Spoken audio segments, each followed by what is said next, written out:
I'd agree. Representative Stefanik. Thank you. Since the chairman has gavelled out all of my colleagues with their unanimous consent, I am going to read for the record many of the chairman's comments in September of the importance of hearing from the whistleblower. Again, Ambassador, thank you for your patience, thank you for your service, but since we haven't been able to conduct ourselves in normal procedures, I'm just going to use the 5 minutes for this. September 29th, in the Wall Street Journal, quote, "The whistleblower at the center of the impeachment investigation of President Trump will testify in the House very soon." This is a quote by the chairman. USA Today, September 29th. Talking with ABC News this week, Schiff, the Democrat who chairs the House Intelligence Committee, said the whistleblower would testify very soon, and the only thing standing in the way was getting security clearances for the attorneys representing the whistleblower so they could attend the testimony. From Vox, September 29th, Rep. Adam Schiff said Sunday the whistleblower at the center of a growing scandal surrounding President Donald Trump will testify before the House Intelligence Committee very soon. On CNN, September 29th, Schiff said Sunday on ABC as well as NBC's Meet the Press that he expects the whistleblower to testify very soon. The Washington Post, September 29th. In an appearance on ABC News this week, Schiff echoed Pelosi's message. He also said he expected the Intelligence Committee to hear from the whistleblower very soon, pending a security clearance from Acting Director of National Intelligence Joseph McGuire. In the Huffington Post, Schiff told ABC's this week that he expects the whistleblower to appear before this committee very soon. In the New York Post, quote, "We'll get the unfiltered testimony of that whistleblower." In the Washington Times, quote, "That whistleblower will be allowed to come in." These are all quotes from Chairman Adam Schiff. In Talking Points memo, the question was posed, actually this was by George Stephanopoulos, "Have you reached an agreement yet with the whistleblower and his or her attorneys about coming before the committee and providing the information firsthand?" Quote, "Yes, we have," Schiff responded, "and as DNI McGuire promised during the hearing, that whistleblower will be allowed to come in and come in without a minder from the Justice Department or from the White House to tell the whistleblower what they can and cannot say. We'll get the unfiltered testimony of that whistleblower."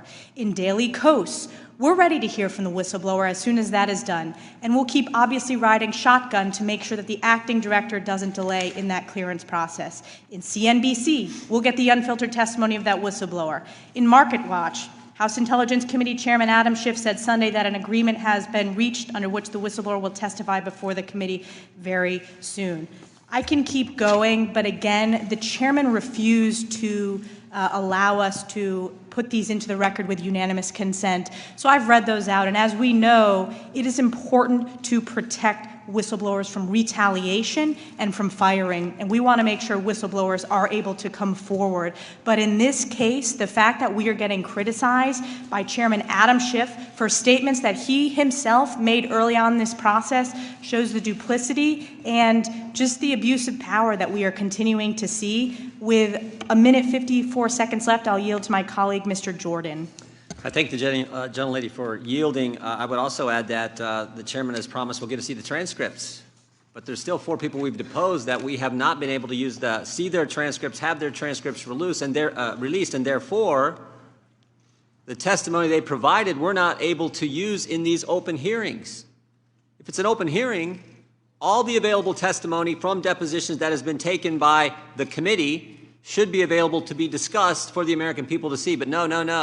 Mr. Morrison, Mr. Hale, and 2 other, Ms. Williams, 2 others have, and another one have not yet been released. So I hope the chairman releases that. One other point I would make in the last minute of Ms. Stefanik's time.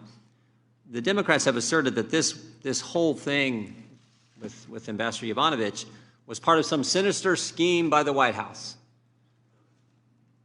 to get Mr. Zelensky to do an investigation, President Zelensky to do an investigation.